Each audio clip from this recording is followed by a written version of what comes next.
Yeah, yeah. Lock the door on him. Lock the door on him. Hood postman. Hood postman. Reporting live. Reporting live. This the hood postman, come and check the program. You ain't from the streets, this is something you should know, man. Running from police, gotta grip the whip with both hands. Speeding down the interstate, please do not approach him. 40s in the fridge, got the caddy in the driveway. Get all out of my face, I don't wanna violate. Looked up in the mirror and I told myself, why wait? We took this shit worldwide, you only in 5 states. Came from the four corners with my 4 quarters. Showed them the style, then they stole on us. Times got wild, then they told on us. Dog, it was hard, but we had to keep it rolling. You ain't gotta ask, you know where to find me. I be in the back streets where it get grimy. It's just me and Mel, Rennie looking broad deep. I be going hard till I'm in the 5 C's. Know the vibes. I'ma do it. Shout out to the Mailroom Nation, to the Mailroom Goons. I am Professor Melly Mail, the Hood Postman. You know the vibe. Let me get this together right quick. You know, it's been a rough. It's been a rough few days for you guys. Let's see. It's been a rough few days. It's been a rough few days. I've been like way under the weather. But I'm back. And Saturday. And we got some guests coming in the house. We should have Big Devil. We have the ball gang. Hopefully Bride Dog come around. A couple other guests. We'll see what happens. How you guys doing? I've been, fighting this flu. That's why I missed Wednesday, Thursday, Friday. Just been out of order. Couldn't get it together. Couldn't gather enough strength. Couldn't even think right. Let's see.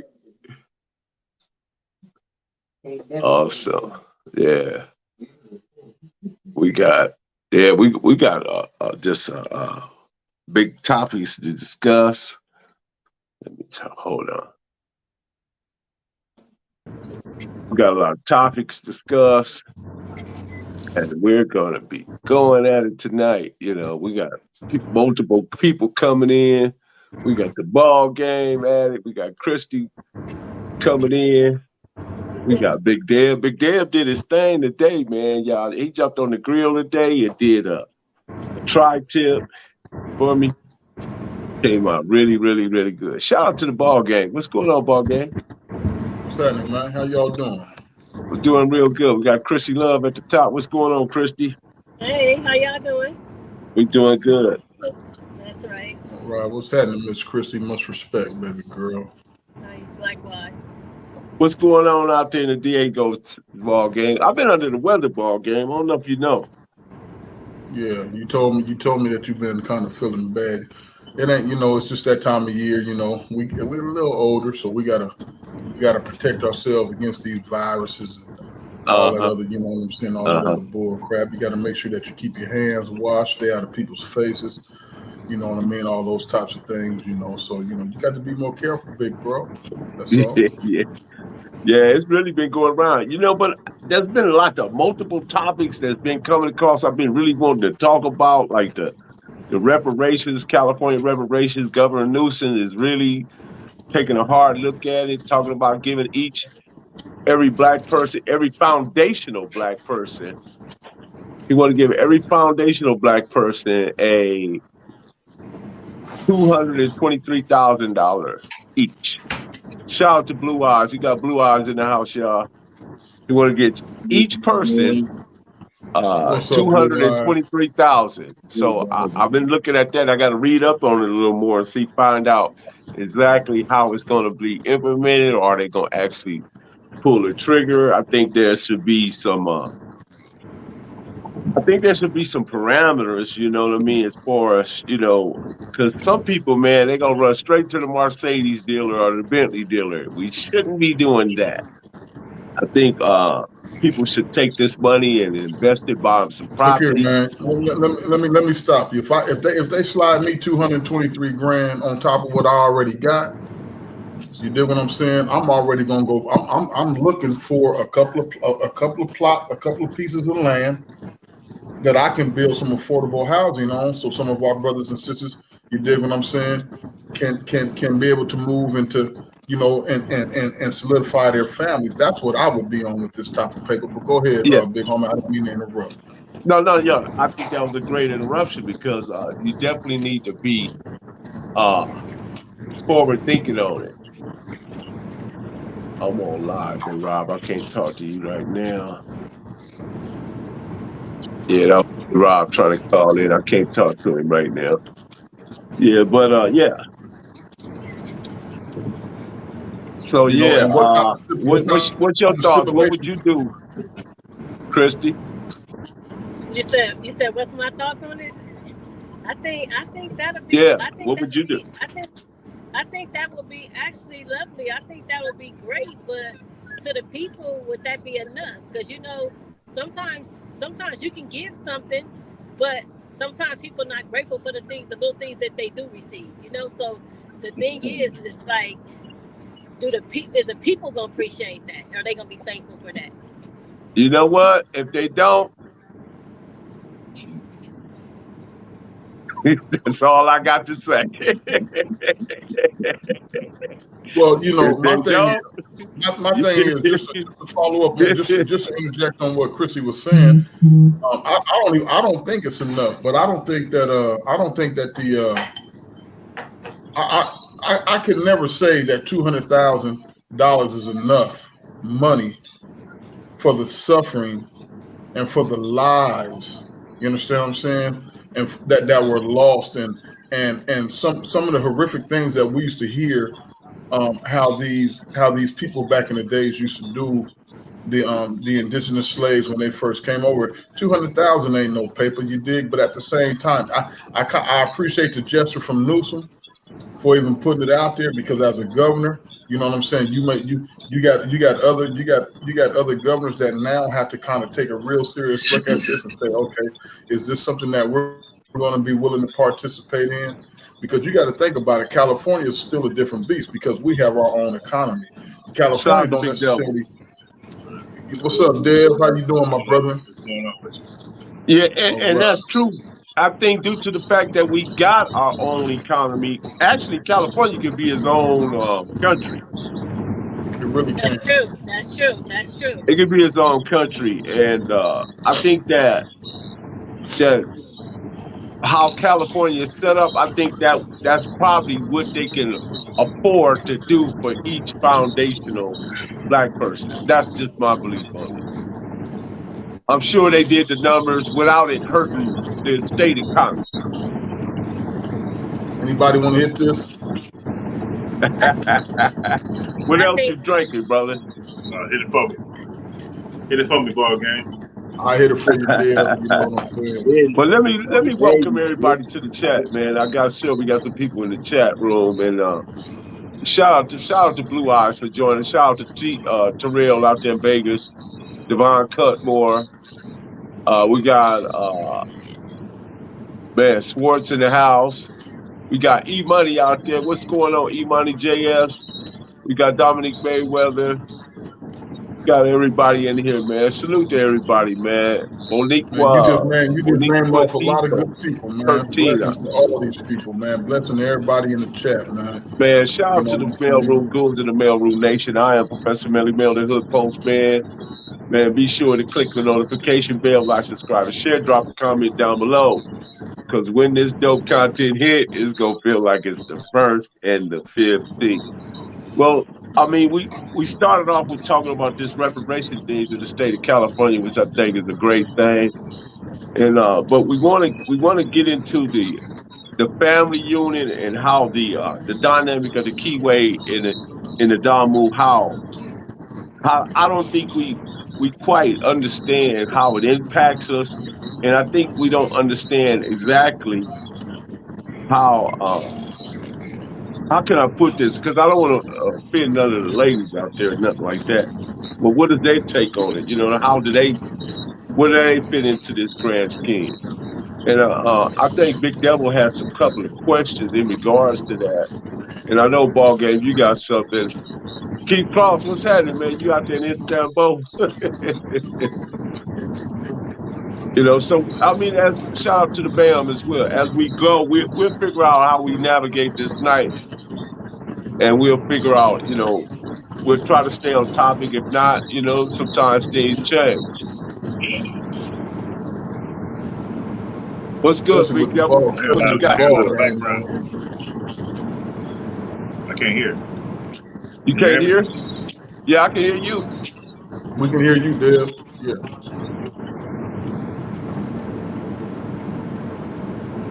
Yeah, shout out to Special Brother Melvin Gone. Panel. Well, I hear a lot of everybody. I think you got some music going in the background, Christy, or something? No, I don't have anything going.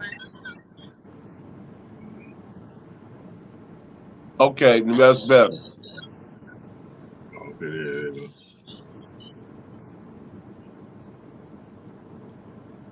Okay. It sounds like somebody might have some music going on in their background. Somebody might be double back, and somebody probably hit the link in the chat and still got their other device on, because that's every time I get feedback, I'll hit the link in the chat, but I'll still have my laptop on, and that gives double feedback. You got to turn something off. Blue Eyes, you got something on in the back? You got something on in the back, homie? No? No, At all. it's straight now. Yeah, it's cool now. Yeah. Mm-hmm. So what's good, Big Dale? Oh man, poor Belly Mel down there fell asleep, man. Man, Ribs I was almost just put me telling out. them today you jumped on the grill.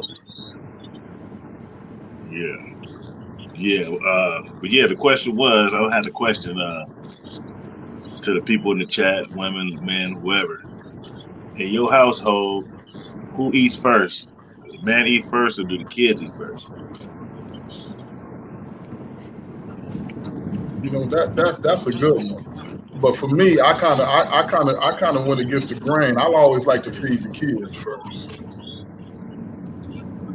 and maybe that's just me. You know what I mean? I do come from a traditional background where my aunts, my sisters, they would bring the men their plates and all that. But it would be if I'm at a family setting or kicking it with the family, I'll be like, hey man, we ain't tripping off the grown-ups. Make sure that these kids eat first. You know what I mean? And that was one of the lines that I used to push. That's not necessarily the traditional line. From what I understand, a woman is supposed to bring a man his plate first. If that man is a working man, if that man is providing for his family, if that man is in the home and taking care of business and doing what he is supposed to do, you dig what I'm saying? Then that's a traditional belief that a man is supposed to eat first. But me myself, being the man that I am, I'm gonna feed baby and the kids first. You dig what I'm saying? Because regardless, the type of brother I am, I'm gonna be able to go out and if there's not enough food, I'm gonna be able to go out and get mine. I want to make sure that baby and my kids are taken care of, and then I'll handle my business. You know what I'm saying? Later on in life, or later on down the line. That's how I think.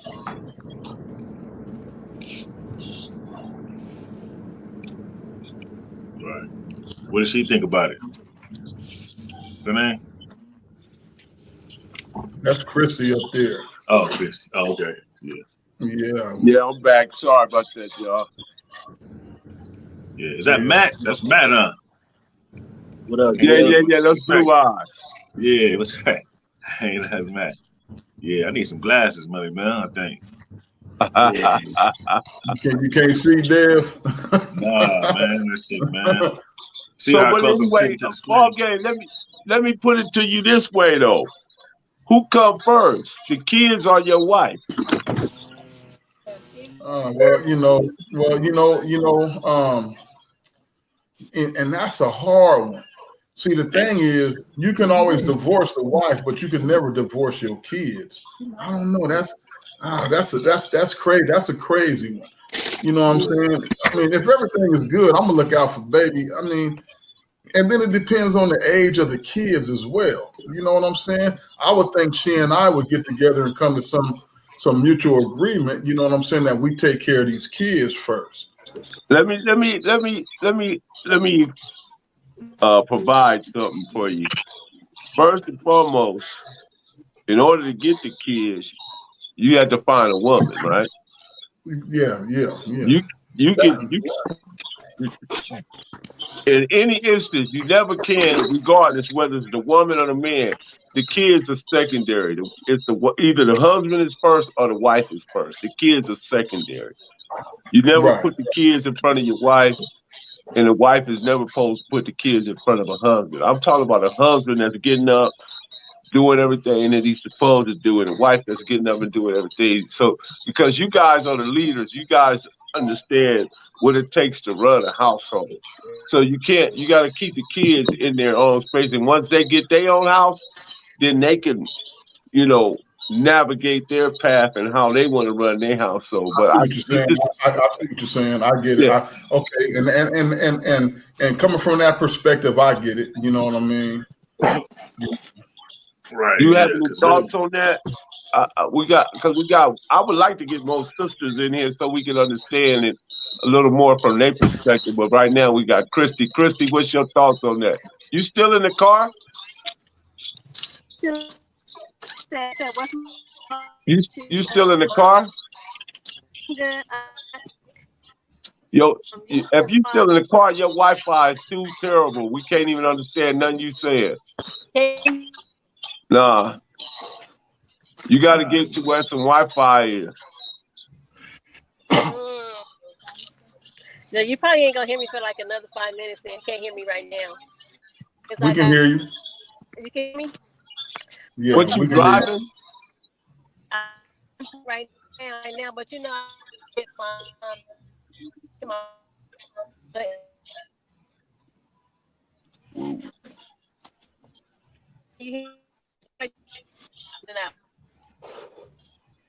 You're just breaking up a little bit. I think the feed is kind of messed up on a couple of people's end. We normally don't get this. We normally are able to hear everybody. You know what I mean? But the feedback is kind of twisted. What's up, Blue Eyes? How you doing, homie? What's happening, boy? Again, chilling. Yes. Chrissy, we can hear you sometimes, and then we can, honey. Hey, when I go off, can y'all still interact when I go off the site? Yeah, we can. Okay, y'all interact for it. I gotta check something right quick. I'm gonna come back. I'm still here listening to y'all, but y'all interact while I do check something right quick. Melly Mel gonna check probably the line and all that. So let me go ahead on and jump in here and be the moderator for a second. So like we were saying, when it comes to the man and woman in the household, who comes first? The reason that we want to hear from you, Christy, is because everybody on this panel, we normally go ahead, sweetheart. I'm gonna say this. No disrespect to no men or anything like that, because I don't know none of y'all. But what I will say is that I feel like if a man is really a man and a man is playing his position as a man and he's taking care of his family and his household as he's supposed to be, then I would say that man comes first before anybody. That's what I will say. If the woman is the provider and been a provider through the whole relationship, then my kids will eat first before anybody. My kids come for anybody. If I'm the person that's providing that household, if I'm that independent person that's been pulling away for the longest, you're not pulling away your in, then for my kids and me and everybody else. Do you think that in such relationships, if a man if let's say somebody is not pulling their weight, how do we deal with that? You know what I'm saying? Because me myself, I've always been able to walk away from a relationship, even if I loved somebody. I've always been able to walk away from a relationship to you know, to preserve, you know what I'm saying, not only my belief systems, but my mentality as well. It's hard for people to just walk away from their relationships when they done been in a relationship with somebody for 5, 6, 7, 8 years. If somebody's not pulling their weight, as you described earlier, you understand what I'm saying? What's a remedy? What is the remedy thereafter? Because what's going on in the household affects a whole lot of people that's in that house. What you think, sister? You're right. But you have some. I understand what you said. The perspective, like things that you have to you have realize and things you have perspective things to come correct for your proper. But you also have some women, quote unquote, they the people that this household with the financial support, and some feel like they have the power. So people are somewhat happy with that, and some are happy with that. So it's in the world, and the woman's rules how they.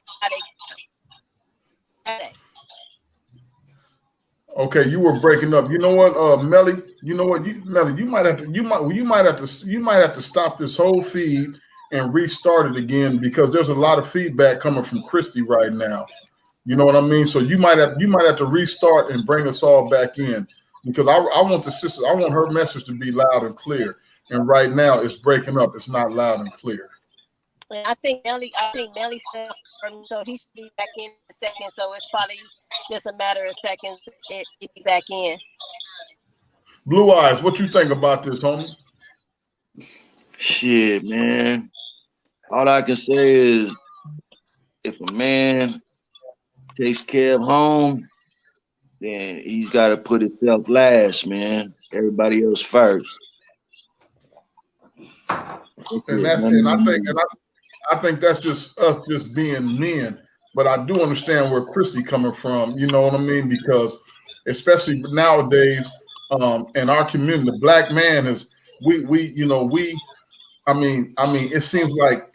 it seems like the black man has been just desecrated. Whether you do right, whether you do wrong, you know what I mean? A brother should be able to come in to his house and be treated like the king that he is. But I feel like you, Blue Eye. Sometimes I can put myself last and just to ensure that my queen and my kids is taken care of. That's just my belief system. But from a traditional standpoint, like Melly was saying, you know, you still got to think about the man and the woman and the decisions that you guys make together for the family. You know, speak on it, Deb, because you got a very solid household. But yeah, man, you know, shit, I'm the protector, the provider, and the man of the house. I come first. Okay. You know, that's just and I respect that, and I respect that. I do too as well, but I don't mind if I don't. Yeah. You dig what I'm saying? You know. Yeah, that's why I say ain't no wrong answer. You know what right, I mean? It ain't no wrong. There you go.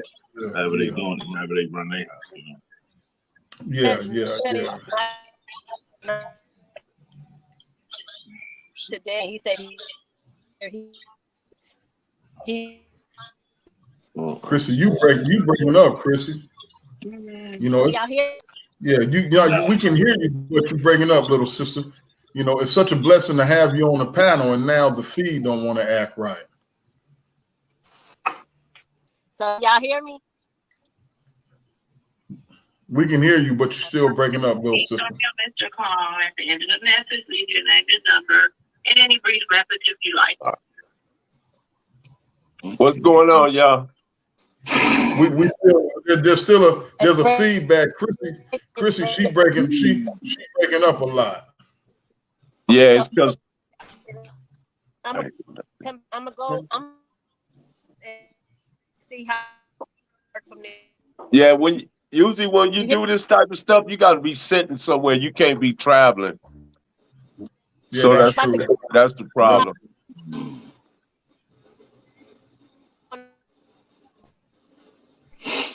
Yeah, she probably got to come back in. Yeah, she got to. Yeah. Chrissy, go ahead and go out, little mama, and then try to come back. There you go. Maybe read some of these comments in the chat, man. Let's get the chat involved. Okay, let's get the chat going. Let's go on. Demon say, "Oh, what's up? Salute to Big Demon, man. Salute to Las Vegas, man. Yeah, that Bro, salute to yeah. Demon. Much respect. Yeah. It's as sort of like asking a question if you were standing in front of a burning car with your kids, who would you say first? You know, and then D Carroll, salute D Carroll, just what Big Dale said, I have to come first to make sure everybody else is all right. You know? But you know what's happening, man, is that with these modern women, right? They see things that work. I don't have a married woman told me, just in my experience, tell me that her son becomes before anything. I told her why. I said, because you can make another son, but you can't make another husband. Yeah, you know, and you know, and the thing, man, with these females, you got a lot of females that think like that, man. And that's why a lot of these young brothers, you know what I'm saying, growing up in these female-only households where the female is preaching that. That's why you got a lot of these young brothers wearing skinny jeans, soft, can't chunk them. You dig what I'm saying? Prone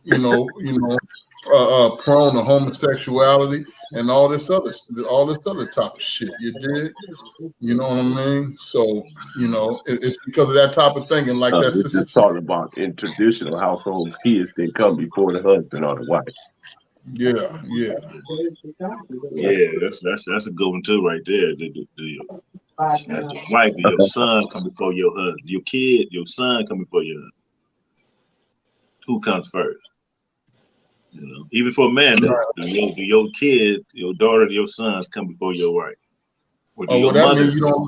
That means you don't love your wife. That'd be crazy. You know what I mean? Because because you know who what? Sits in the back seat? Who sits in the back seat, ball game? Your wife or your mother? The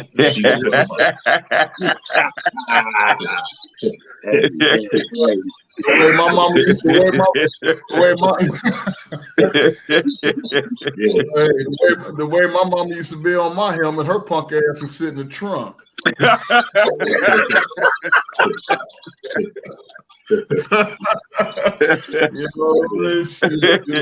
What about you, Blue Eyes? Who's sitting in the back seat, man? Shit, mom's gotta get in the back seat. Mom's gotta get in the back seat, man. That's my position, though. You know, hey. Yeah, mom gotta get her ass in the back seat. Mom, hey, I'm not married to you. I didn't take a vow with you standing in front of me. Yeah, we can strap moms to the hood of the fucking car with some rope. You know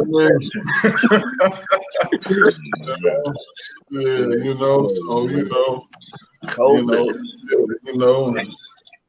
And then you got that brother who would let his mama sit in the front seat. You know, shame on him, because I seen the videos, man, and like, dude, knock it off, man. You know what I'm saying? You can't go home and do what you do with you can't go home with your mama and do what you do with your wife, man.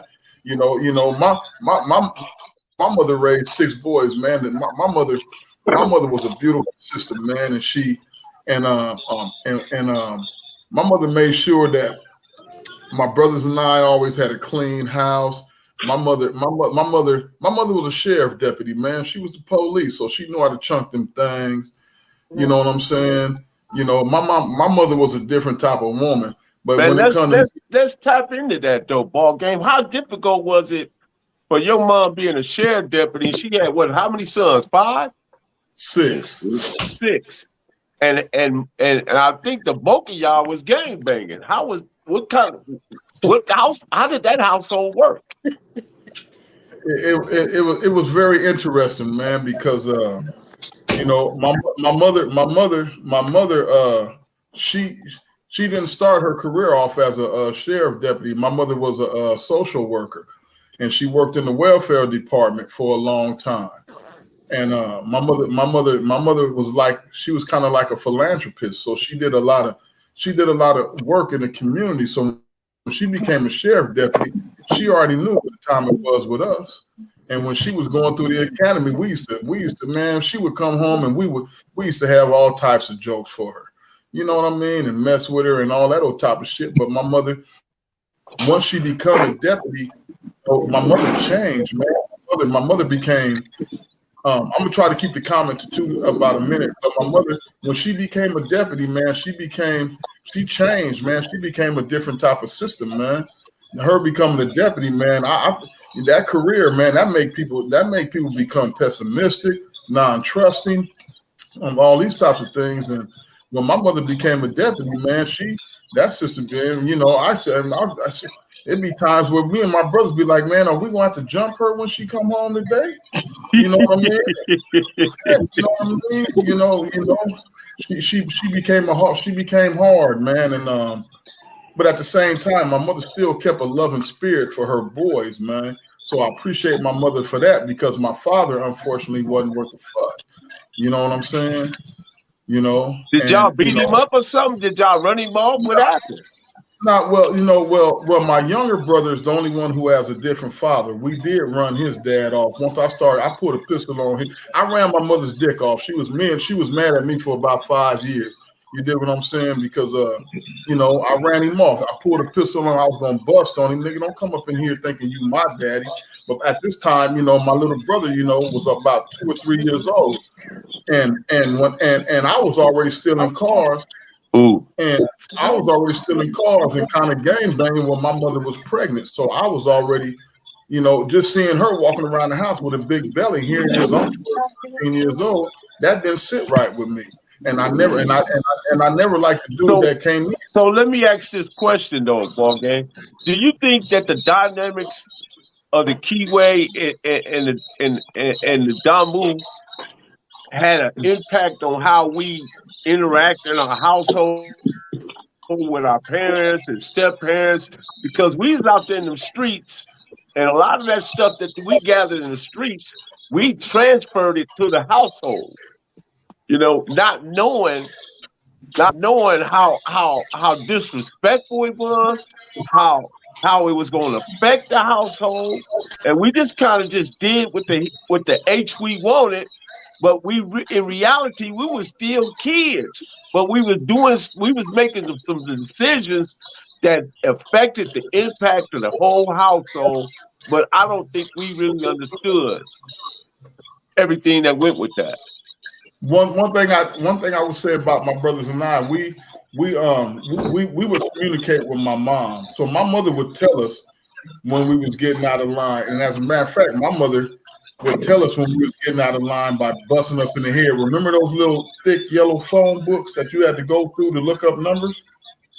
Not the GTE phone book. Yeah, man. Look here, man. The first time my mother let me go. Hey, ball game. I'm beginning to understand a little bit more about you now that you mentioned that. Yeah, I understand. Look here, man. When my mama hit me with one of them, blah. I mean, drop me. You know what? I ain't never been dropped really in the heads up, but my mother, when she hit me in the ear with that phone book, man, ears was ringing. And the mess up thing was I couldn't fight back.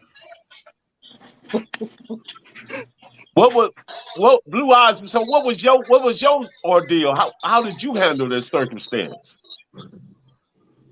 Talking about with growing up with moms? Yeah, because everybody's household was different, but by you gang banging, you bought something in the household that was never there before. You bought something that was foreign to the household.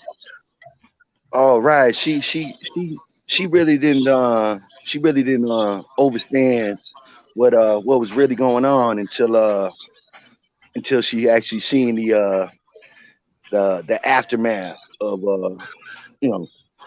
what I was getting into and the violence and all that, and then she finally got a better understanding. She didn't like it at all. I mean, but hey, you out in the streets, you out in the streets.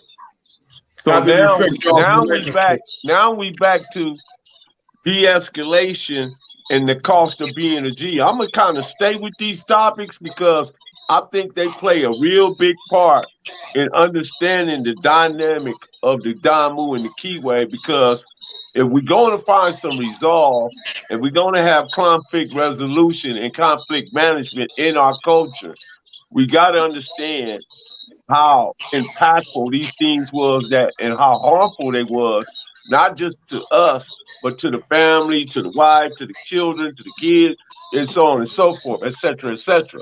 So, and I'm coming back to you, Christy. Did you ever get to that level to where you was running out the house doing crazy stuff and your mama say, look, had to grab you and shake you up or whatever? I'm gonna say this. I know that I was very rebellious. And I was very rebellious, and I used to fight a lot. That was my thing. I always fought a lot. So my mom used to get sick of it because I always was fighting all the time. Was you winning? I was gonna ask, why are you so angry? Why are you so angry? And how do you handle that? I'm not gonna even say. Sometimes I'm gonna say I think I was angry a little bit, but I wasn't angry amongst the fights that I was having. I'm gonna just say that at some point growing up, I was a little person, so I wasn't really going for nothing. I'm gonna just say that. I was little, so I wasn't going for anything. Like whatever, whether it was win, Christy had short woman's complex. Yeah. You know what I mean? So if a motherfucker got out of the line, it was already taken off. Yeah, they was already getting it in. You know what I mean? That's And where I grew up at, you had to fight. Where'd you grow up at, little sister? I grew up on Elsie Gondola and Willowbrook, in between Willowbrook and Wilmington. Oh yeah. You did. Yeah, you had to fight right there. On the pocket. Yeah, you had to fight over there. Yeah. Yeah. Bless your heart. She was on the Gondo too. No, but I wasn't in the corner pocket. That was the front of the side, but the corner pockets used to come over that way though. She was on what they call the Gondo. I remember that school right there back in the day. 2200 block. In the early 90s, that school right there on Wilmington. Shout out to Asiatic Supreme. He say Team Light Skin to Blue Eyes. Hey, salute to the homeboy King Mike too. Much respect. Yeah, salute to the chat, man. King Mike. But I do think that this is really important for the guys, though. I really do think that this is very important for the guys. What you're speaking about right now with the households and the gang banging and the Kiwis and the Damus and Crips and Bloods, because actually, and nationality, that's where it really actually started at, and based on in the households, like where he said his mama dude, like how he basically bucked up on him and pulled a pistol out on him and everything like that, but.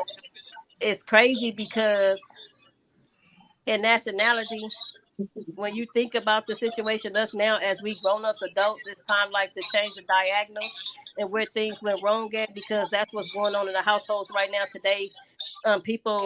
Parents, they can't really go on with the rest of their life because of the simple fact that this child is angry amongst what he didn't seen or what he didn't felt or what he didn't went through or what he didn't experience. And so now the parent is basically leaving weight on the other parent when the other parent might not even be in the household, nor may not even be helping, or might come sometime and just not a full-time parent, period, in the household, or even coming around for that matter.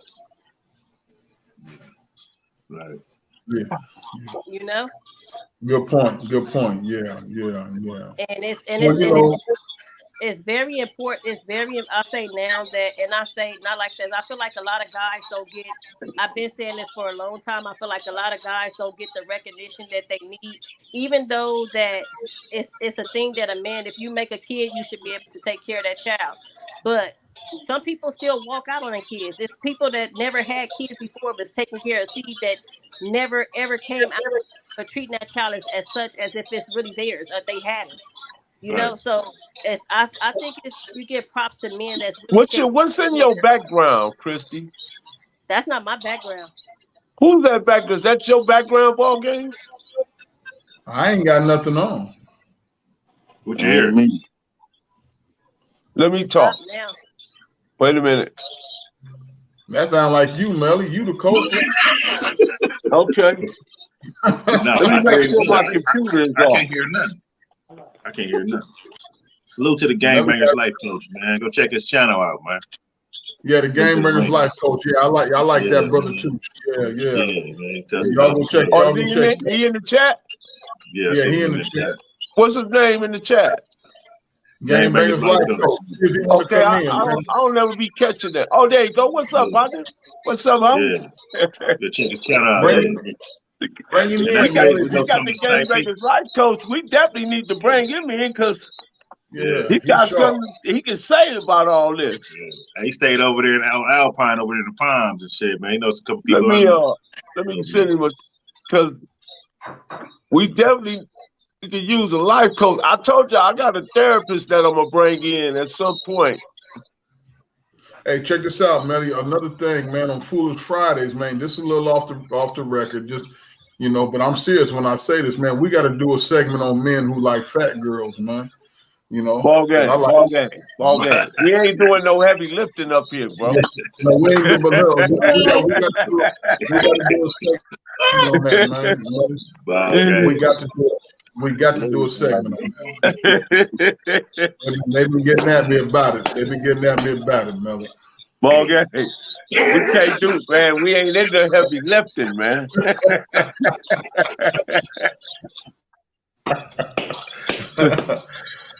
I just wanted to lighten up the chat a little bit. You know what I mean? Yeah, man. Yeah, man. Yeah, man. It's kind of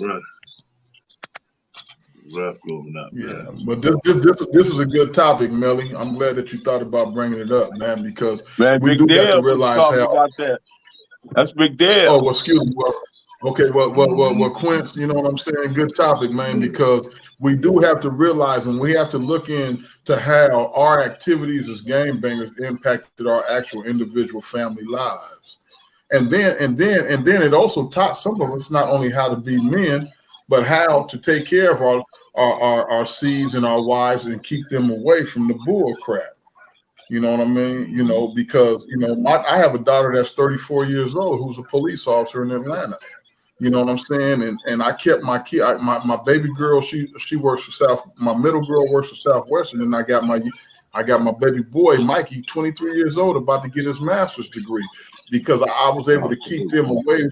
I was able to keep them away from the bull crap, and then I was also able to be a positive role model for my nephews as well. You know what I mean? Because my nephews seen how my brothers and they seen what they saw, but they also seen that we were responsible when it came to taking care of our families, our kids, and our wives, and our extended family members. So I think that that's very important, man. Is a lot of brothers like ourselves on this panel. We've been able to protect our integrity, and we were lucky enough not to get killed. Game Bangers Life Coach, grab that link in the chat, and you can step in. Yeah, grab that link. And I think that a lot of us who were spared the death penalty and a life sentence. You know what I'm saying? It's our responsibility now to put it out there and start helping the rest of these young brothers, you understand what I'm saying, be able to live their lives in a whole different aspect as well. Me, myself, I'm extremely adamant about that because during my game banging days, I did some shit that I am totally ashamed of. So let me ask you this. Was there anything that you could take from that to help run your household? Was there anything that you learned from those experiences that made your household a better one? Or was there anything from those experiences that kind of put you at a deficit in regards to running a household? In other words, you had to reboot or look at it from a whole different angle because there's just certain about that just wasn't working in the household. I don't know, let somebody else answer that because you know me, I can talk all night, but I want to hear from some other people, man. I'll chime in real quick. As far as my past is concerned, that's my past, and I never pushed that line. My burger.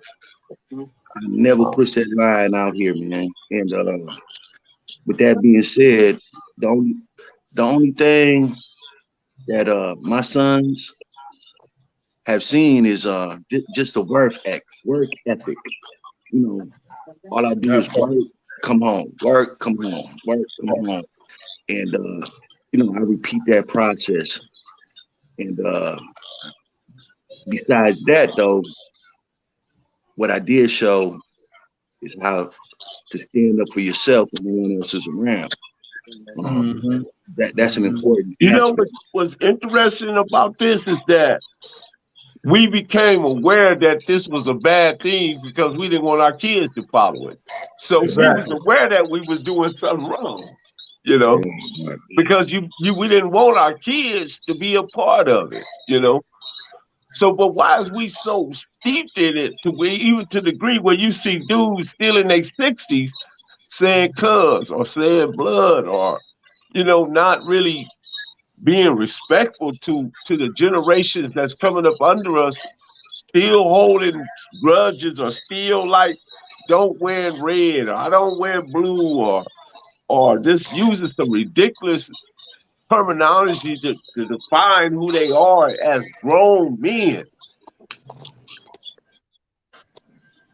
Big deal. It's a character issue, I think it is. You know, they just so caught up in that character, they just, you know, can't get out of that lifestyle. Thinking they're gonna miss something. You know what I mean? You can give me one big. Thinking they're gonna be left behind.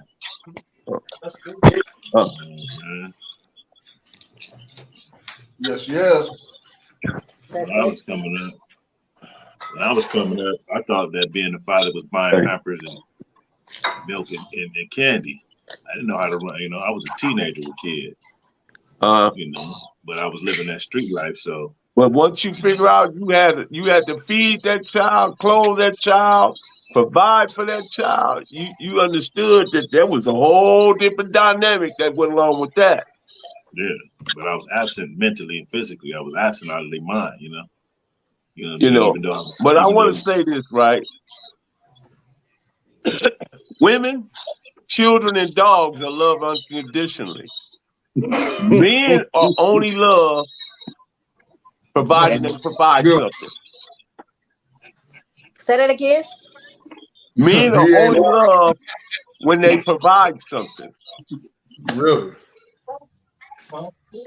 If a man can't provide nothing, he ain't loved. No, but you got to say the first part. That's women, kids, and dogs. The women, children, and dogs are loved unconditionally. Women are loved based on how he provides. Yeah, absolute thing.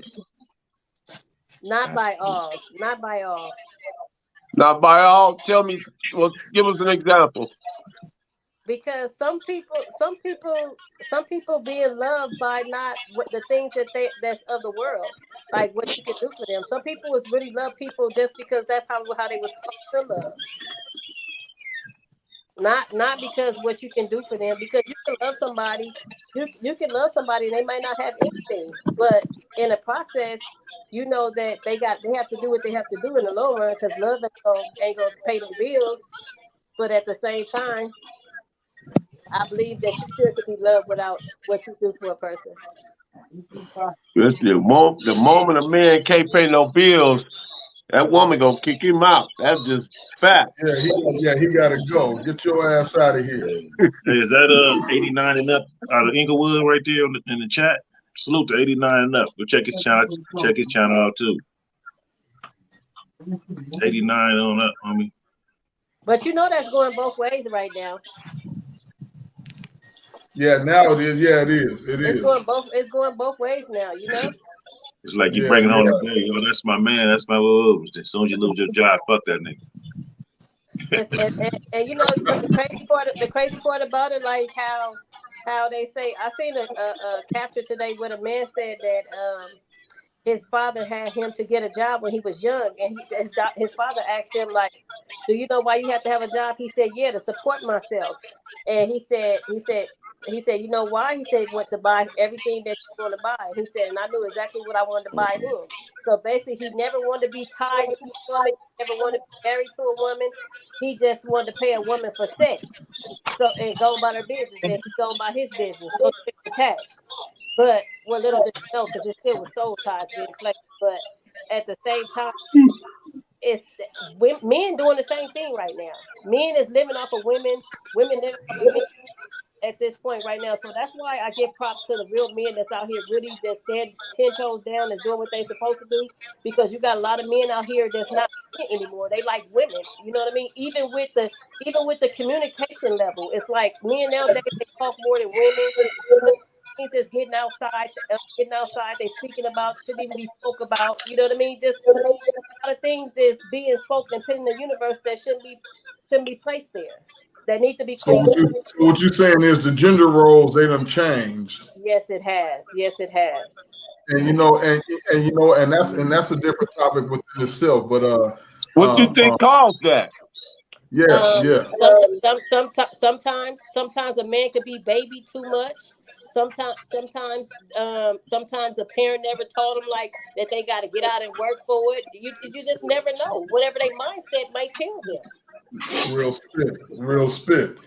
You know what I mean? And I see it right now. I see it right now in my own family. Melly, Deb, Blue Eyes, Chrissy. You know, I got a couple of nephews who are Tinker Bells. You dig what I'm saying? Because they mama.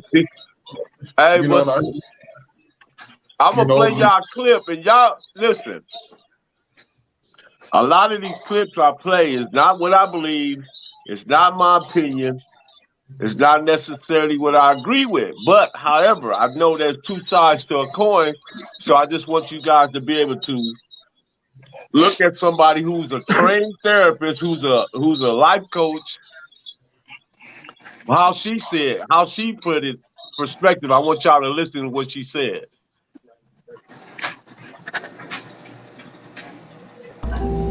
Mothers destroy sons. His mother can speak to him in certain ways that destroy him in ways that can never be repaired. This is why in our culture as black people, when the boys turn a certain age, the men come and get him and take him away from the mother because she can emotionally manipulate him. But since we don't live in our culture no more, we say what we want to say, do what we want to say. We tear our men down and then wonder why they don't make good husbands and fathers. Mothers destroy sons.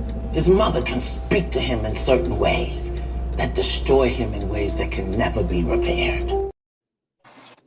What y'all think about that? That's a fact. That's a fact. Yeah. For a little while, that's what I was saying when it came to my mother. You know, I think when I got into it with my mother's husband, the only man she ever married, my youngest brother's dad, I think that, and I have two older brothers, mind you. But when I was 14, 15 years old and I pulled that pistol on him, and if she hadn't jumped in front of that gun, I think I probably wouldn't even be sitting here talking to y'all right now. But when I did that, man, it changed the dynamic of me and my mother's relationship. And my mother, you know, when I was growing up, she said a couple of things to me that kind of fucked me up in the head a little bit. But I was always able to bounce back because I still had two good role models who was able to explain to me why my mother felt the way she felt at that particular time. And then also held me accountable, you understand what I'm saying, for my part in that. So my two older brothers, Anthony and Levan, them two brothers, man, the best older brothers a brother can have, and they was able to keep me mentally grounded. You know what I'm saying? When me and my mother was going through this particular point in particular, you know, 3 or 4 years thereafter, where me and my mother, our relationship was not the best, but because how I was brought up and how I was taught, I always respected my mother, and my mother still went out her way to make sure that I was taken care of. But my mother would shoot little shit at me, and say little shit that she normally wouldn't say to my other brothers. You dig what I'm saying? And I get it, you know, being the middle boy, I'm the ball game. You know, my two older brothers said that I should have been the oldest. But my older brothers were very good role models to me, man. I appreciate them brothers, and rest in peace to my older brother Anthony. I miss you, man. That's easy. Can I Man, say something? Can I say something? sure. I wanna say this. Like a lot of things, like we are aged not right now by our age because we made it this far. We all done been through something. We all have something behind our back and on our shoulders that I could say like our past life and our present. But I think that us as the people, like who all have been through things like that, I think that we all should seek some type of therapy because when you really get the digging and pulling up things that didn't happen in your past life, I think sometimes we still have not been fully healed from the things that's happened in our past. Because if we could bring it up clearly as day of something that happened to us, it's like something hunted us. You know what I mean? I don't know at that present time, but if we could go back to just scrapping and pull up the things that happened to us back then, that I don't feel that we heal from those things. Well, Melly, And let me. I could be wrong, No, but you're not that's my wrong. personal opinion. You're not wrong, Chrissy. As a matter of fact, you kind of hit the nail on the head. I really appreciate your wisdom when it comes to that. Let me give you just a little something about myself, Chrissy. I have a master's degree in social work, so I'm a licensed clinician. Yes. So for a long time, I mean, you get in the ball game, but when I go to work, I'm literally a licensed clinician. Right. You understand what I'm saying? So I do a lot of mediations. I do a lot of group sessions, a lot of therapy sessions, and I get people to come out of their shell and talk about some things that they've been through in their lives. You understand what I'm saying? And get them to understand why they're dealing with some of the mentals, what we would call SXH, some of the symptoms, some of the mental symptoms that they're dealing with to this day, depending on what their diagnosis is.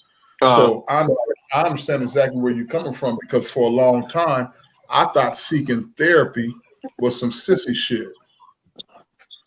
You know what I mean? But you seek therapy when you vent to your homeboy or your homegirl.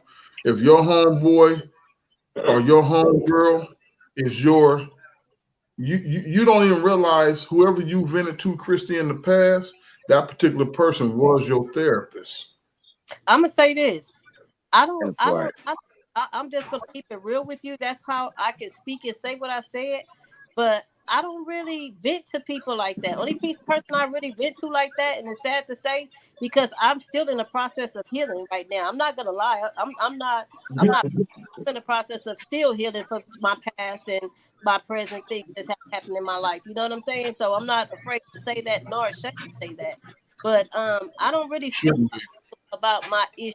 You know what I mean? Because at some point, some people may not know how to deal with that, or they might think you crazy because whatever you've been through, or whatever your circumstances may be. Well, little sister, I got homeboys. I got homegirls. I have sisters that if me and my younger brother, he's a year younger than me. His name is Melly. Yeah. He lives in Atlanta, Georgia. We call him Melly. And whenever me and my brother need to vent, me and my younger brother, we'll call each other and we'll stay on the phone for 4 hours. He's my therapy session. Mm-hmm. And I understand where you coming from, sister, that you don't vent, but you know what, to too many people, and you don't talk to too many people. But my advice to you would be, you know what I'm saying, start sharing your history with some younger sisters. Start talking to some people about your history and start getting it off your shoulders. Because the more Shout out to Tony Moore. the more you keep it bottled in, young lady, you dig what I'm saying? It's like you become a pipe ready to burst. Right. And it's crazy because as I should say, like a lot of times I'll go live on social media sometimes, but and I speak about it. So some people be like, "Oh, why you sitting on there talking your business or whatever?" It's like I feel like what I went through, I could share it with somebody else that True. it can help them. You know what I mean? I'm not ashamed of saying things. It's just that sometimes I'm just saying like I am a friend, I am a people, but sometimes people have agendas. You get what I'm saying? So therefore, like I'm True. so free to speak to people and let them know what my situation may be. I might speak to a stranger versus somebody that I know. Yeah, I agree with you, Asiatic Supreme. I think more sisters talk to one Yeah, another versus brothers talking to one another. I think I that agree. yeah, I definitely agree with that. But But you know what? I wanna share another clip with you guys because I got this guy has another perspective in regards to the Damu and Kiwi dynamics. But I want to get y'all to get into the full depth of what's going on in our community and how badly we need to heal and how we need to cure this ill situation that keep arriving and erupting in our community day in and day out. We keep dealing with we're dealing with the same issues too long. It's been this entirely too long, but let's do it. Because we're better than that. We're not a monolithic people. We're very talented. We're very charismatic. We have a lot of things going for it. But I think the minister spoke. I want to talk to my gangbanger family.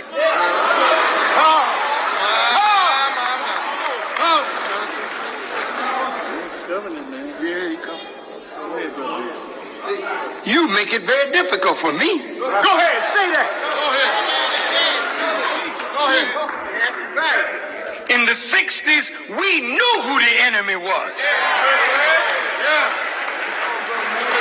But in 2007, you're the enemy.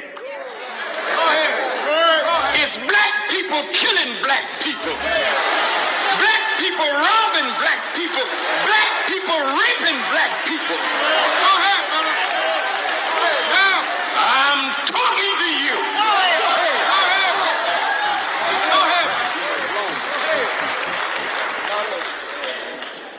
You gangbangers know the principle of retaliation, but you are retaliating on the cheapest of principles. You're not retaliating because of oppression, injustice. You're retaliating because you don't like the color that your brother is wearing. You don't like the gang that he's a part of. You don't like the area of the city that he comes from. And he may be encroaching upon your drug market. So you retaliate. We are not talking about that. And I cannot call for retaliation in matters of the slain when you have become the #1 slayers of yourself and your own people.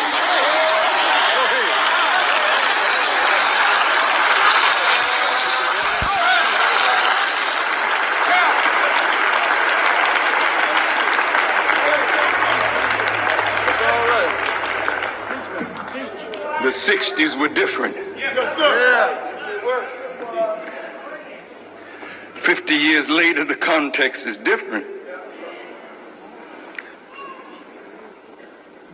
God is retaliating in his own way. But this murder that is going on in our own community. Once again, we got another. Hey, man. Yeah. Hey, man. Hey, can you play that again? Sure. I want to talk to my gangbanger family.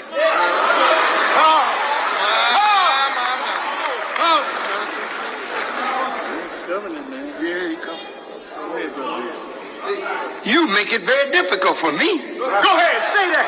Go ahead. In the 60s, we knew who the enemy was.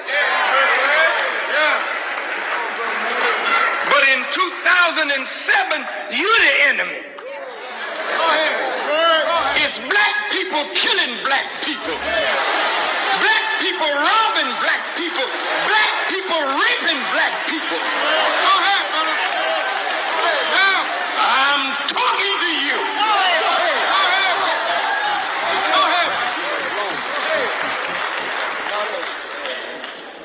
You gangbangers know the principle of retaliation, but you are retaliating on the cheapest of principles. You are not retaliating because of oppression, injustice. You're retaliating because you don't like the color that your brother is wearing. You don't like the gang that he's a part of. You don't like the area of the city that he comes from. And he may be encroaching upon your drug market. So you retaliate. We are not talking about that. And I cannot call for retaliation in matters of the slain when you have become the #1 slayers of yourself and your own people.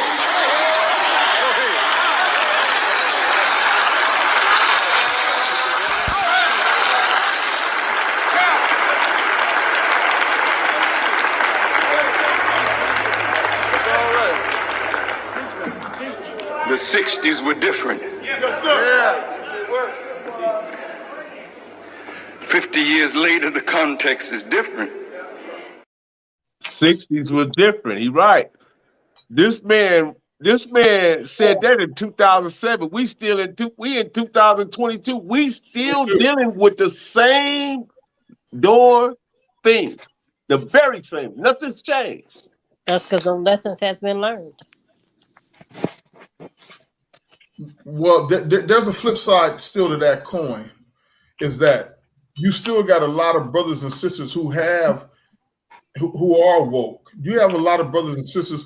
You know, we've done a good job thus far. Yes, we have a lot of work to do, but in defense of the people, we got a lot of people that's doing that has done a good job. We have a lot of young brothers and sisters that are graduating from high school at percentages that we haven't seen in decades. We got more black people going to college. We got more black men in the households nowadays. True. Black women, no disrespect when I say this, black women are starting to get knocked up again. Our numbers are coming up. We got black babies running around. You got men.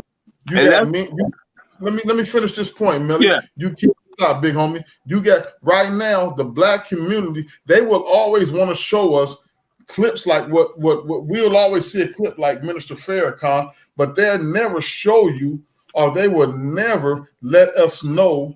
You dig what I'm saying? How well we're actually doing as a community. They want to keep our mentality stuck on the negative bullshit. Have you guys seen that commercial talking about the new HIV pill? Yeah. Yo, I saw that shit. That shit tripped me the fuck out, man. Did that shit trip you out, Blue Eyes? That shit tripped me the fuck out, man. It's a two commercials are normally 35 to 60 seconds. It was a 2-minute commercial, and for the first 60 seconds, they showed nothing but black people. That's true.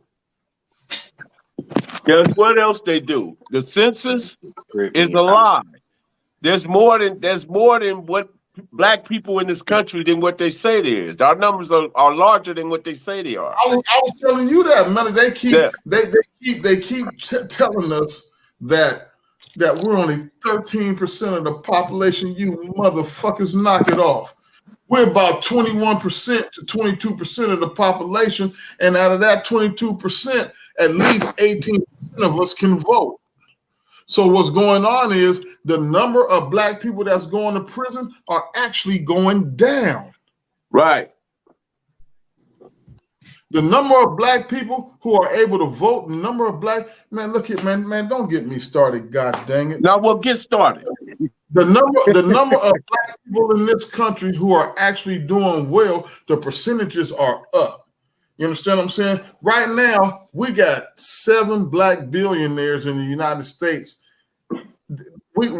Forbes magazine has just declared that there are 7 there are 7 black companies that have assets over 700 million, with 4 of those particular companies in the future are predicted to be billionaires. See, this is the thing that these people are scared of. The thing is, because now we got so many different ways to hustle, we got so many different ways to get our money. We got so many different ways to establish and protect our credit. You remember I told you to go look up John R. Smith? Remember when I told you about that? Yeah. Mm-hmm. Did you look him up?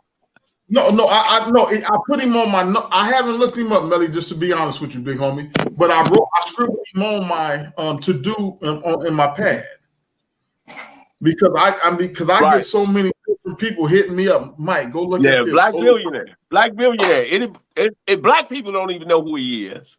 Yeah, it was crazy, astonishing to me. But I get your point because that's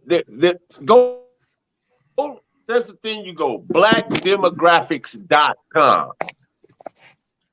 Blackdemographics.com. 64% of young black men are in the upper middle class. God dang right. 51% are childish and single. 51%. The problem with that is that 20% of our women 100% of our women want 20% of the men. No, but not only that, but you got to.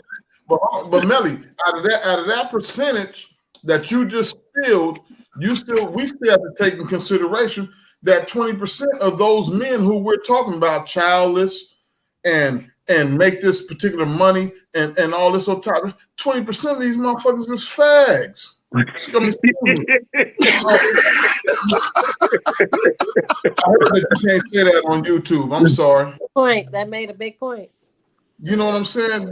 These 20 to 25 to 23% of these are those people, and then you got another 10% who might have some genetic things going on where they can't make no babies. So we also got to take a lot of these things into consideration. You know what I'm saying?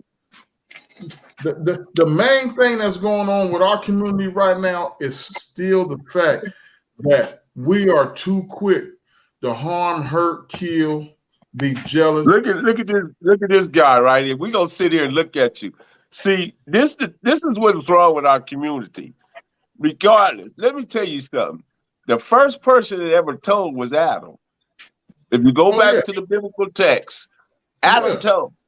So telling, whether you guys like it or dislike it, telling is a part of this culture. It will always be here. It's always going to exist. It's not going to. You guys are like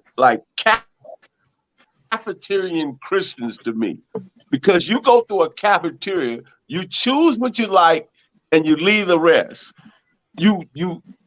There's no neighborhood, no tribe, no neighborhood, no community, no gangbangers that doesn't have people in there amongst them that's telling. They all do, bro. But you guys pick and choose the ones you like and the ones you dislike, which is funny to me because you can't go to no section ball game. I just was responding to this guy that talked about we rat lovers. I mean, okay, we are. Okay, fine. But it's funny how they harp on the most minuscule things and try to nail you down on that. And then, because really they are self-haters. That's what it is. These guys that harp on these type of comments or try to come in and disrupt it, because we're sharing information. What's going on, Marcus? And we're trying to, get past some things. We know we're going to have people that's going to tell. The guy, let me tell you something. The guy that told on me, right? I never even told y'all what his name was. Years later, they told me he might have been from Athens. I never said that. You know what I mean? And if I saw the guy, I wouldn't say nothing to him. Because guess what?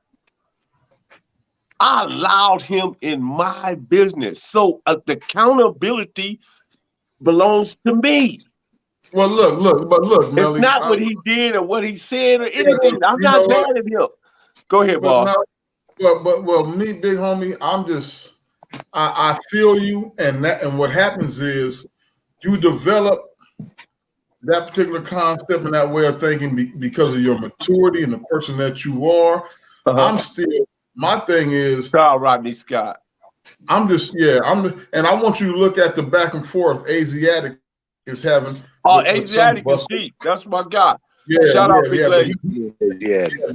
He checking this clown Goldman Sachs. But anyway, when it come to the snitching, man, I just I still live by a particular code. Melly, is that you know what I'm saying, dude? If we in business together and we both doing the same thing, we hustling, and we if me, you, and Blue Eyes decide to go knock down a armored car or something, we all have made a conscious decision that we're gonna do what we're gonna do, and then we get caught and one of y'all decide to snitch. I got a problem with that, and that problem is I'm not gonna see you just in passing and be like, oh, I ain't gonna say nothing to him.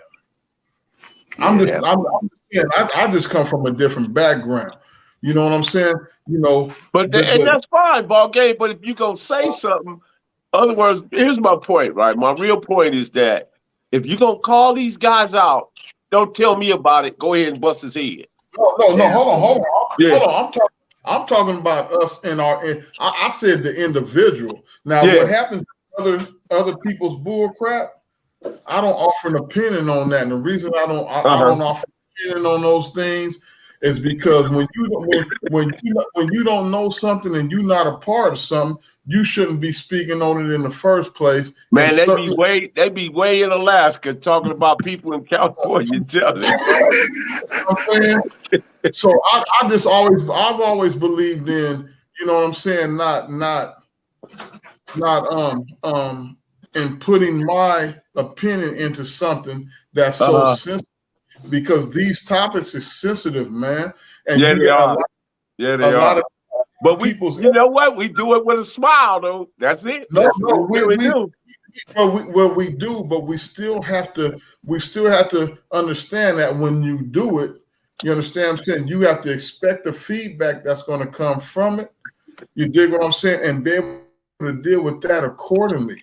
Sometimes, I'm always make a conscious decision to watch what the F I say. I just said the F word when it came to the gay dudes, but I slipped up. It came out too fast. But you don't even want to disrespect them because of the political power that they have. Gotta let them be, man. That's their life. You gotta let them be. So the thing is, if me, you, and Face again go and put in a lick, and you get caught, Melly, and you tell on me and Blueface, I'm gonna have a problem with you, big homie. No, and rightfully so. But my point still is, if that's what you're gonna do, you probably need to go ahead and take care of it and quit telling everybody else about it. That's true. That's true. Hey, can I chime in real quick? Sure. We've been waiting for you to chime in. Hey, but the golden thing about life is when people are tried, true, and tested, you ain't never got to worry about that, man. True, that part. True. Like we really know who the real ones are, man, and nothing more, nothing less, man. I'll never, ever do no dirt around somebody that is suspect. Never. Why? Because you got wisdom, big homie. You got wisdom, Blue Eyes. You did what I'm saying. You know, we recognized that the first time you came onto the panel, and Melly, as wise as he is, decided to bring you back on because we understood that you got something to say, man. And it's just a blessing to have you on the panel. Oh, salute, baseball. I'm playing ball game. Hey, Christy, how do you see these things? Because I know females look at it differently than when we look at it. On which one? Which one? In regards to how these guys, they want to use us as a sounding board. And when I say a sounding board, other words, they put it out there that we support rats or whatever or snitches, but yet they don't want to, they don't want to do anything. They want somebody else to do it. They don't want to do it. They want somebody else to do it. That's why they keep bringing it up. Right. I think snitching didn't really actually it's basically, I'm gonna just say it's legal now. You know how you got a menu where you go and you order cheeseburgers, French fries, and everything, zucchini, everything. You got people that's on payroll. It's sad to say, but at the end of the day, it really is what it is. And nowadays, it's hard to tell them apart from who is really who nowadays. So you have to really be cautious if you're in them streets still. You have to really be aware, you know what I mean? And sometimes it's really hard because you just never know who they really are. You know what I mean? Because anybody could turn the cheek any given time at some point. But people out here saying this person snitched, that person snitched. But at the end of the day, it's a lot of people out here snitching on their damn self, to be 100. They snitching on their damn self. They out here telling everything, telling on themselves. They telling on themselves. You know what I'm saying? That's how on social media. And then they turn around and want to holler back and say that oh, this nigga right here, I think he snitched on, but the whole time you didn't went and put it on some type of blog. You didn't went and pillow talk and told some broad. That's how that DA in Atlanta, and I still call her a sister because she black, but that's how that DA in Atlanta has brought those RICO charges against those rappers in Atlanta, man. Because of what Christy just said. She made that's a damn good point, Christy. You know what I'm saying? It's true, but also the sad part about it is that from the difference is what you guys not saying that it didn't go on back then, but in the 60s, gang banging wasn't even irrelevant back then. So in the 70s, that's when gang banging really started being irrelevant in the 70s, because that's when it really actually came about. But it wasn't to this level what's going on right now.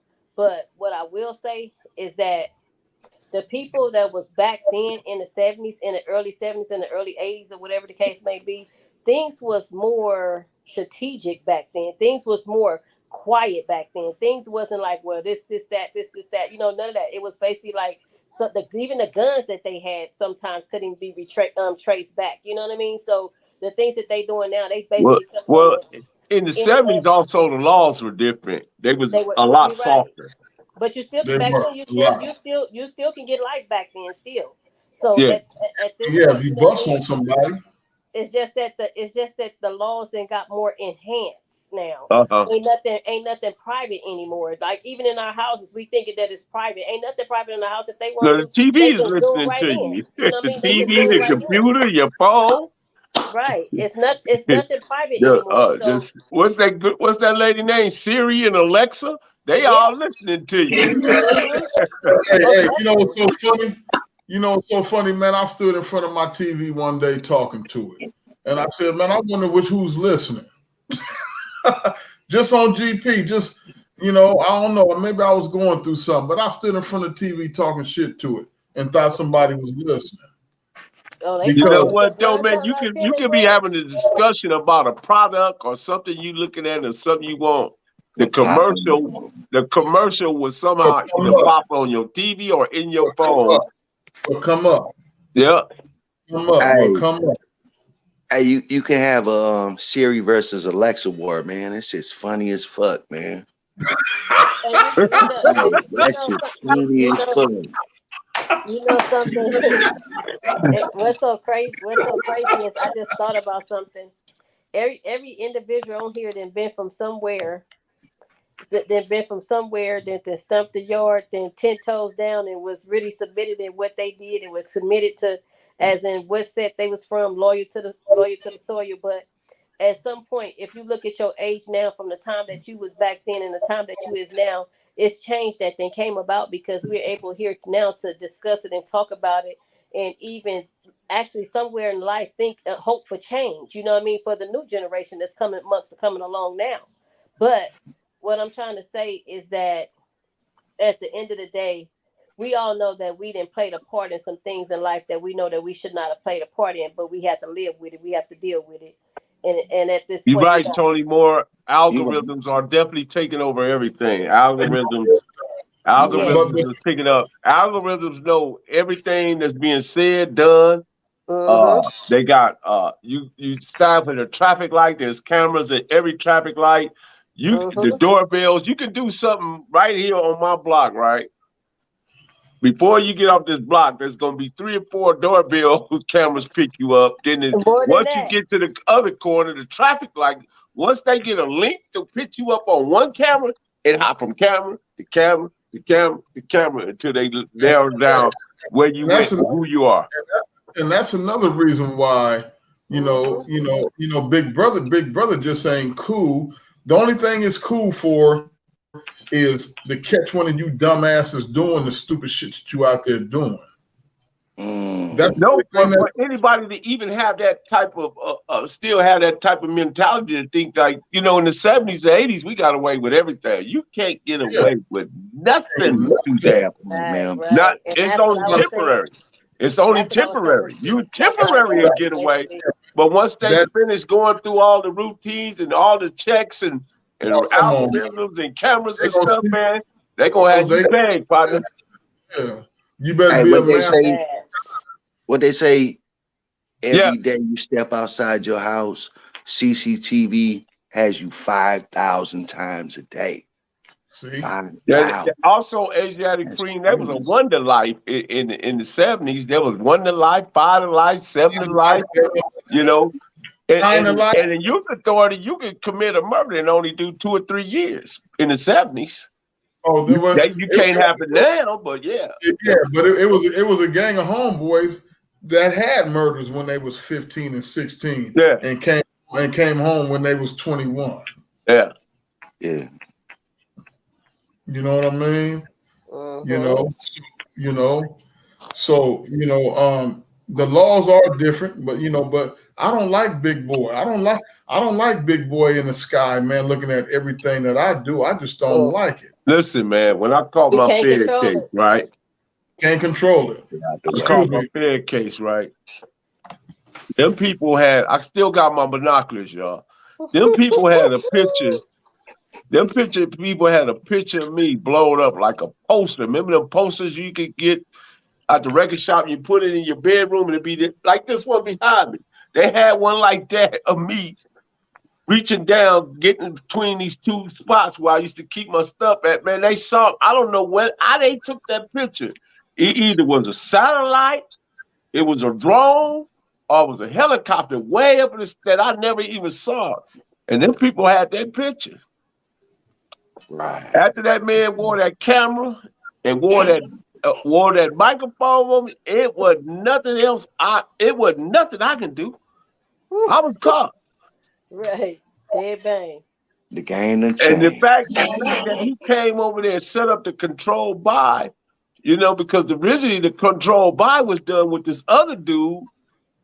I'm not going to even say his name, but everybody probably know because he got my homie Gangster. But that's what started the whole thing, triggered the whole thing, was that dude. And he was a Compton dude, supposed to be a reputable from Kelly Park. Don't say no name, Melly. Don't say nothing. I'm not going to say his name because it's not necessary. Yeah, don't do that. It's not necessary. I'm not like that. You know what I mean? The guy that got me, there was another dude that was a reputable with him when he got me. I was so shocked I was surprised at that. I'm like, wow, man. I knew at that point the guys that was there, when they did the control buy and everything, and they was all in cahoots or whatever, I understood that the game was over. That part.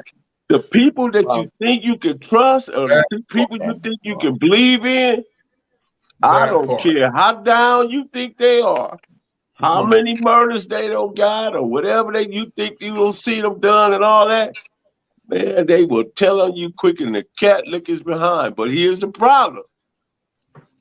If they do tell on you, the ultimate responsibility and accountability of that situation fall upon you, because you allowed those individuals in your business. So if you got a problem with it, Don't tell me, don't tell Ball Game, don't tell Christy, don't tell Blue Eyes. Go take care of that. And then you won't have to spread the rumor around that he's telling. You just took care of it. We don't even know nothing about it. It'll be more easier. Right. You can't paint a better picture, homie. Salute, man. Real talk. Yeah, real talk. Just go take care of it, because talking about it ain't gonna get it done. That part. But anyway, let's continue to talk. I think this dialogue is helpful. I think that it's good. We all got different opinion, and we all disagree. We agree to disagree, but that's fine. That's how we do. Right. Let me see what Rodney said. They got to think that it's constantly coming up with new ways to indict. And yeah, you're right. Indict those K-tanks and never shut down. You're right. Hey man, Dogman said, what do y'all think about the murder robots being released in San Francisco? That's something we got to talk about. That's scary. Yeah. The murder robots at the police department. San Francisco done just adopted a decree. It's not law yet, but it's a decree that the San Francisco, which I'll be there. San Francisco is one of my favorite cities. I just love the scenery. The hill, I'll be there. Me and Misha we're gonna be there in 2 weeks, and I'm gonna be there for 4 days because I love Sausalito. But San Francisco done just adopted a decree where the San Francisco Police Department can use robots that come in your house and knock you down. You know what I'm saying? So the thing is, they sturdy enough to where they can knock down doors, they can climb through windows, they can come in and they sitting 3 blocks away with a laptop, and they coming in there playing like you a video game, and the robot come in and it's armed with a Glock, and you got a cop 3 blocks away. Like, I'm about to blow this motherfucker. Because they want little or any harm done to them. Yeah. Because now if they can use a robot to come in, because if you Billy Western, or you Billy the Kid, or you Jesse James, or John Dillinger, or Al Capone, or any of them type of people that's going on inside your head, they got something to combat that with. Well, I would suggest. Oh, go ahead, baby. I'm sorry. Tony Moore said, Professor, they use military surveillance in the inner cities. Yeah. True. They do. Yeah, right. They got think tanks that constantly come up with new ways to indict, and that's true. That's what they do, man. Now back to the robots. I'm gonna say this. I suggest everybody get a big ass battery. Excuse me, magnet. Because a magnet would be able to shut that down. Yeah, cut some of that robot shit down. That magnet will mess with the frequencies, and then with the materials they use, unless they start learning how to use different. It depends. It depends on what type of frequency is ran on. Tony said we don't need Captain America shields at home. Yeah. That's what the police got. The police got those body shields, Melly, where they can run into a gunfight with the body shields, and that damn thing will block every bullet that's coming. I remember that dog, man. They used that robot because that brother was getting down. That Malachi Johnson brother down there in Dallas, when he was popping, he wasn't. He like what's the other guy named Donner, the police officer Donner, right here in San Diego. Yeah, Donner, man. Yeah. Donner wasn't no joke, man. Donner wasn't no joke. He took him. He went out with a bang. Yeah, he did. Man, Donner took him to the woods, man. He like a king bug. He took him to the woods. Knocked down like what, 2 or 3 of them? No, I think more than that. He was rolling up. They was sitting around waiting, looking at him, rolling up on them and popping them and keep going. Mm-hmm. He knocked down like 6 of them, didn't he? Yeah. Yeah. That's a lot. Yeah, it really is. It really is. You know what I mean? One is a lot. One is a lot. So One is a lot. That's But major. six, that brother in Louisiana got down too when he knocked down those 3. Yeah. Then we can't forget about John Muhammad. Oh, come on, man. John Muhammad was, I mean, John Muhammad, he was, I don't know what his deal was, to be honest with you. The DC sniper. Oh man, he was something else, man. That dude was a genius, bless his heart, but he was shooting wrong. Tony John Muhammad was your way, homie. Yeah, when Rayful down there was active, I know a lot of stuff was going on down there. Man, and the boy, what's the boy name out of DC? I know what you're talking about. But you know what? But the thing is, one thing I do tell people, man, if you're gonna get down with the police, expect to die. Because if you're ready to get, I think go ahead. For that. I think he was ready for that. Yeah, because if you get down with the Babylons, man, it's just, you know what I'm saying. City said they gonna give you life for having a magnet. Yeah, well, that's okay. You know what I'm saying? That's what they're gonna have to do. Delmar.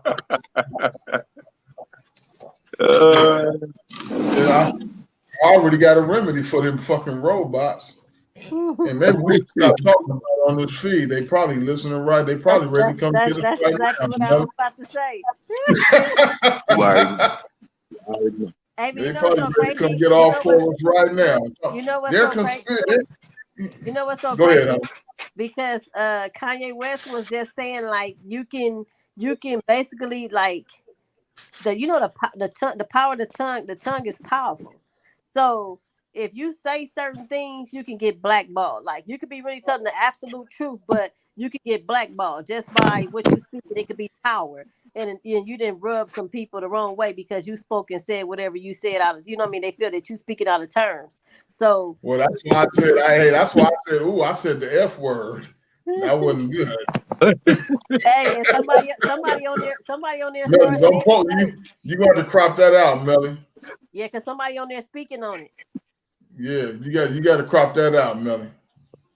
I should have said it's already in there. Because it's live, it can't get cropped out. It just is in there. Well, they might get. Well, maybe you could put a beep on it. Maybe you could put a beep on it. But no, I meant what I said though. But at the same time, but I ain't got that in black and white on here. Yeah, but I ain't got nothing against them though. You dig what I'm saying? And you know, and when I was a recreation supervisor at Job Corps, I made sure that I put it out there that the recreation center, and then I let the kids put together a student union to where none of the kids who were like that was to get bullied on the campus. Because I ain't with that bullying shit. That's right, AGI Supreme. That's why they changed the gun laws in California, because the Black Panther Party showed at the Capitol building with long guns. With long guns, scared them to death. They was like, oh, hell no, these niggas can't do that no more. That's the reason why they changed the gun laws. But you know, like I said, man, you know, me myself, and I still stand by what I say, but you know, but at the same time, I ain't got no ill will towards that particular population or community because I work with them. You know, right. Fast, you know, right. It was just a conversation being had. That's all. You know, man. Mm-hmm. Well, I think we've been on this chat for quite some time, man. It's been 1 hour and 30 minutes, over 1 hour and 30 minutes. I appreciate everybody that came in, man. You guys are dynamite. Hey, shout out to the ball game. Shout out to Blue Eyes. Shout out to Christy for being fresh. Shout out to Big Devil. Yeah, Big Devil. Yeah. Hey, Blue Eyes, I'm gonna give you a call, homie. I like your style, man. You already know, man. My number's always the same, man. Man, I like it when Blue Eyes be funny, man. I want, because that he had me. Hey, you already know, man. It's time to play for everything. Time to play for everything. Blue Eyes he was on some of that Hennessy or something last week. We don't know, man. Yeah, he was on something. You was on something, man. I don't know. Well, I don't know what you was on, but whatever you was on, man, it was a beautiful thing, man. And no, you know what you was drinking? You was drinking the Coronas. Right. Yeah, There you you go. He's drinking them right now. Ain't nothing changed, man. Ain't nothing changed. You was drinking a Corona. Yes, yes. Okay, Hey, Mayweather, we get a 2-hour I'm leaving special drinking one Corona. day. I got to check on my loved one, man. They've been calling me the whole time, so I got one of the reasons why I got to check on somebody because I've been getting some calls. And that was the reason why I kept going in and out. So I got to go ahead and make sure everything is okay. Yeah, and we're gonna pray that everything is. Melly, is Michael Gibson your son? No, I was spelled GIPSON. Okay. Yeah. Okay. All right. Well, look, man. Hey, man. As always, man. Hey, Christy, it was a blessing meeting you, sister. Likewise. I wish you well. You know what I'm saying? And Blue Eyes, you know, my big homie Melly. You know, man. You know Shout what I'm out saying? to everybody, man. Salute, Right. man. Salute, man. Okay, next time we'll do it again. Shout out to AJ Supreme, Rodney Scott, Tony Moore. Shout out to Mayweather. Shout out to City, Dale Moore. What's good with you? AJ Supreme, of course, man. You bring the heat. Rodney Scott, Dog, man. Man, OG Steve jumped up in there too, y'all. Man, we had a boxing conversation with Reggie Owens. Reggie Owens, yes. Yeah. You know, we had them in there, man. Chris Hollow, man, how you doing, man?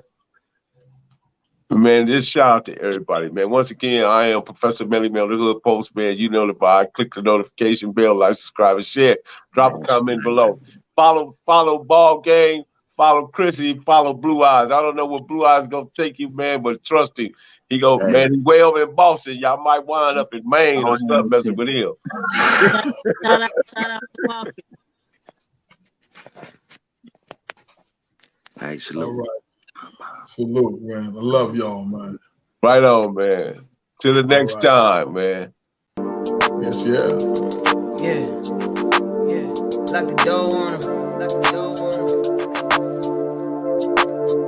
Hood Postman. Reporting live.